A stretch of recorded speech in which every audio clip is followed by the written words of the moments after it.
Apa perbedaan paranormal, dukun, ustadz ahli hikmah, kiai, ndablek? Nah ini kiai ilmu pedukunan.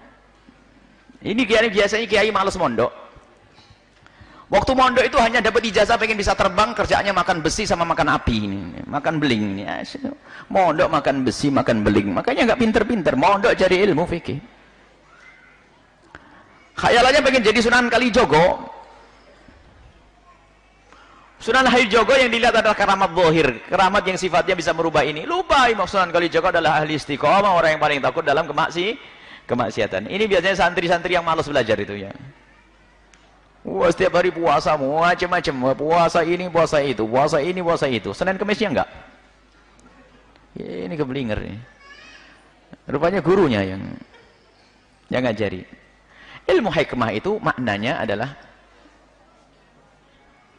ilmu hikmah. Kalau hikmah itu artinya ilmu. Hikmah itu sendiri kan artinya ilmu. Cuman kita tidak ingin kalimatu haqqin urida bihal batil. Judulnya ilmu hikmah tapi di dalamnya ilmu pedukunan. Ini kan jadi salah. Salma ilmu ramal. Orang ilmu hikmah itu biasanya ada di dalam. Kita menemukan orang-orang soleh dia punya ilmu hikmah. Ilmu hikmah itu adalah ilmu yang sudah menempel di dalam diri orang tersebut. Misalnya apa? Dia ngasih doa, ngasih ini, mudah terkabul. Dia diajari yang aneh-aneh sudah nggak usah bilang. Nah, ini sekarang ruqyah yang katanya ruqyah syariah. Ruqyah itu kan syariah aslinya. Karena Nabi mengajarkan ruqyah untuk baca surat Al-Fatihah dan lainnya. Ada ruqyah syariah membaca Al-Fatihah untuk obat. Ruqyah. Fa innaha la ruqyah. Tentang kisah seorang sahabat Nabi yang membacakan seorang ketua kabilah yang sakit dibacakan Fatihah. Kemudian ditanyakan kepada Nabi bagaimana tentang yang ini. Lalu dia memberikan hadiah. Innaha la ruqyah. Itu ruqyah boleh. Kau ambil imbalannya. Tapi sekarang ruqyah sendiri sudah dicemari dengan macam-macam. Di dalam dirimu ada 5.000 jin, ada ularnya.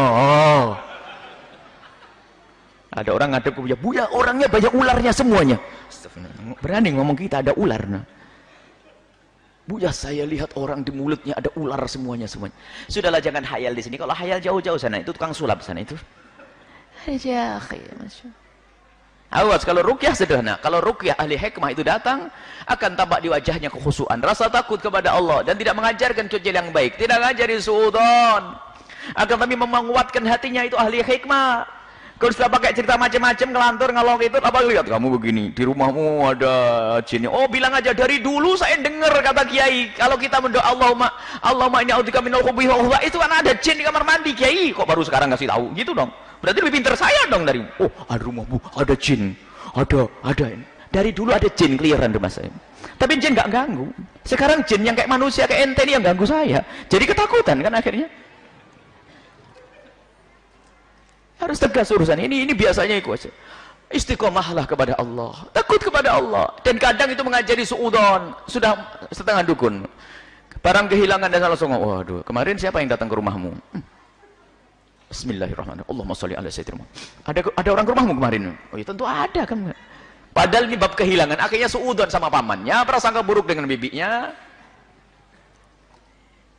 Kalau ahli hikmah akan berikan hikmah. Misalnya barangnya hilang, subhanallah, ayo kita berdoa. Semoga itu akhir curianmu. Semoga Allah ganti yang lebih banyak. Enggak usah suruh mencari. Oh, hati-hati ya, pokoknya orangnya pakai ciri-ciri ya. Rambutnya hitam. Cari sak kampung, rambutnya hitam. Dia punya sepeda motor merah. Merah motor. Dan kadang-kadang memang mereka cerdas. Cerdas mereka, kadang cerdas. Jujur cerdasnya ini kalau nipu hebat. Ada polisi datang ke seorang dukun paranormal yang ke ustadz ini. Ada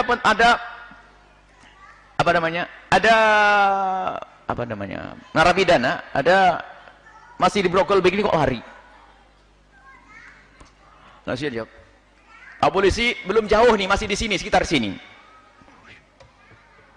Betul digubek setelah itu, ya ketemu, ya jelas loh, pakai brogol kalau kelihatan naik mobil kan ketahuan, apalagi pada situ nih.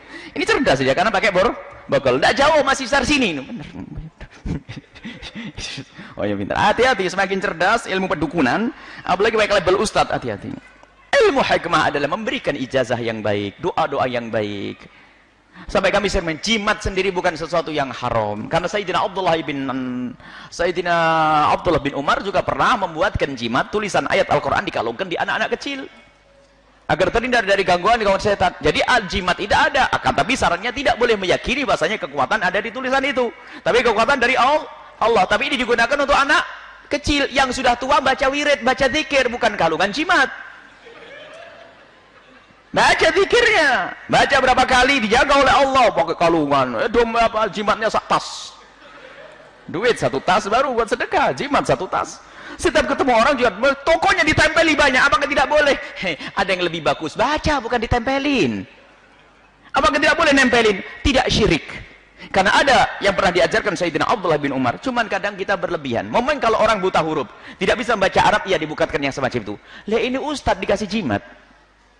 Ustaz kasih saja zikir sama a'udzu kalimatan, baca Ratibul Haddad, baca Wiridul Latif, baca itu. Sudah beres semuanya itu semuanya. Pendidikan dari Nabi sallallahu alaihi wasallam. Nah, sekarang apa perbedaan ustaz, dukun dan paranormal? Kadang memang membingungkan jawabannya.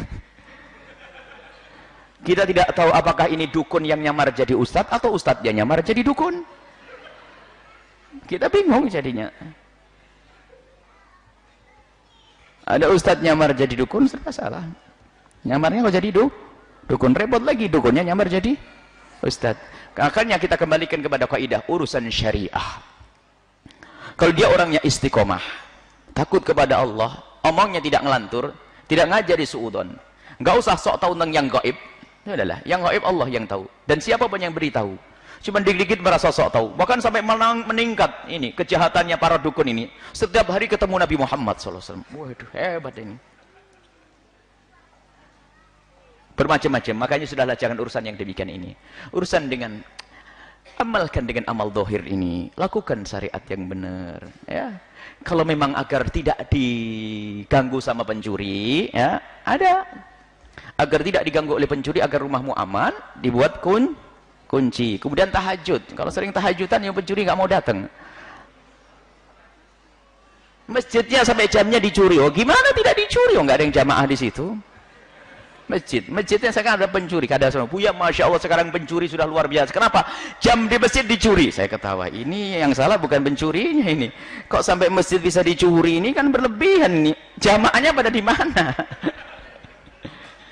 Baik, ayo kita semuanya benah diri. Jadi memang ada ahli hikmah itu orang yang diberi oleh Allah subhanallah hikmah di dalam lidahnya. Kalimatnya kalimat hikmah. Kadang-kadang nasihat itu didengar dari orang lain tidak akan berpengaruh. Cuman kalau kalimat diucapkan oleh beliau, Allah. Dan kadang bukan seorang alim, akan tapi ciri yang tidak bisa dibantah adalah dia jauh dari kemaksiatan. Kalaupun bermaksiat mudah bertobat. Mustahil wali bermaksiat, harat, bohong tuh pasti dusta. Kalau ada wali ngomongnya aneh bikin umat itu geger, enggak. Wali enggak akan begitu. Biar wali buat tentrem. Wali tidak bikin masalah. Kalau ada wali yang punya ungkapan bikin orang berperang itu bukan wali. Wali itu kalimatnya akan menjadikan orang tentrem, bersatu, saling mencintai, itu wali. Padahal ngomongnya cuma ngomong begitu saja, tapi ternyata didengar oleh umat. Sehingga di dalam berguru, mencari guru dalam guru tarbiyah, termasuk dalam membenah diri, termasuk pengobatan dan sebagainya. Ketahuilah yang diperlukan adalah orang itu harus berpegang dengan syariat. Mungkin tidak harus derajat alim seperti fulan, akan lebih ternyata dia orang yang paling takut kepada Allah, takut keharaman, takut maksiat, maka itu adalah ciri dia adalah ustadz, bukan dukun.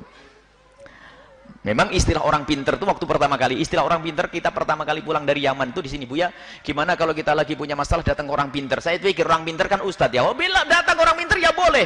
Rupanya istilah di sini orang pinter itu beda. Dukun, paranormal. Baik, itu saja. Kami tidak akan memberikan. Intinya semuanya harus berhati-hati. Gurumu adalah yang mendekatkan dirimu kepada Allah. Mungkin dia adalah seorang guru di kampung tidak masyhur. Hati-hati berguru dengan orang masyhur. Berguru dengan orang masyhur. Tapi orang mastur itu yang susah. Kadang-kadang kita berguru dengan orang mastur, ngaji dengan kiai di kampung kita ada sombongnya. Karena saya sudah berguru dengan orang masyhur, fitnah kan? Orang masyhur yang terkenal di sana sini, hati-hati. Dan mungkin orang masyhur itu adalah benar-benar karena Allah dan dia orang baik, akan tapi karena sombongnya dengan orang masyhur menjadikan kita sombong, sehingga meremehkan kiai kampung yang mengajari asyhadu Allah kita, yang mengajari syahadat kita, mengajari sholat kita, yang di saat ibu kita sakit dia yang repot. Awas, sombong dengan orang kampung kita.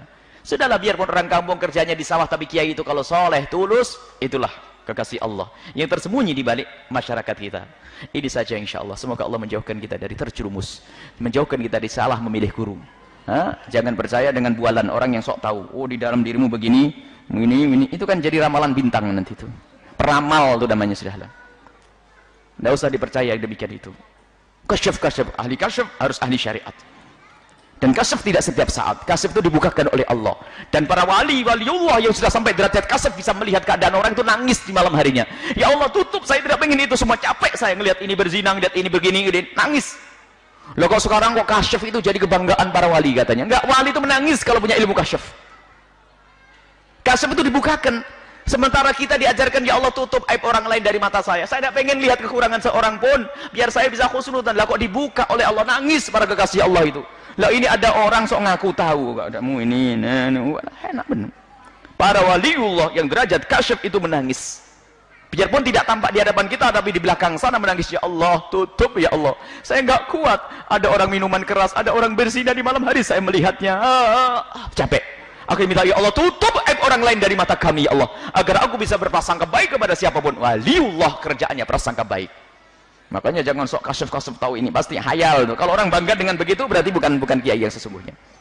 Wallahu a'lam bishawab.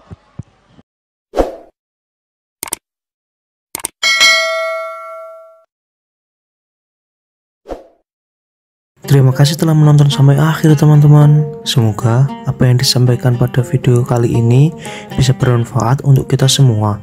Dan jangan lupa share agar mendapatkan pahala jariah karena sudah membagikan kebaikan kepada saudara-saudara muslim kita dimanapun berada. Terima kasih. Wassalamualaikum warahmatullahi wabarakatuh.